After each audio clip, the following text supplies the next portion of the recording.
Ayun, uy. Wala nang kakain. Lamon. Diba? Ayan, OFW lang sa Canada. Ayan, ganyan po kumain talaga yung mga OFW. Mga isang taon yan hindi kumain, guys. Kaya ganyan. O, diba kawawa naman sila, guys. Hindi ako pinakakain ng kanin. Pero yung kain namin din naman. Ayan po sila, o, diba? Ayun po ang sarap ng happy namin for today. Kasi nga, busog-lusog na naman kami, guys. Kasi nga sa aming mga blessings na marating for this night. And syempre nga pala, update ko lang po yung aming pizza for tomorrow naman to ang amin. Syempre, bukas na daw to, guys. Kasi nga, syempre, ang dami na pagkain. Hindi namin to lahat mauubos. Kaya, bukas na yan. Syempre, may microwave naman. Ayan, guys. Di ba ang saya-saya nila? O, ha? O, ako na lang taga-video nila. Sige, kain lang kayo dyan, ha? Huwag niyong kukuhanin yung kanin ko.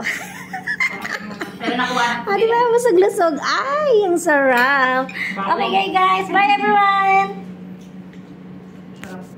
Meron nga pala kaming blessings na naman na dumating sa aming bahay. Siyempre, ayan po ang KFC. Siyempre, iyan ang favorite ng ating mga kabayan. Ayan, syempre. O, syempre, ito nga pala yung ating mga kasamahan ngayon.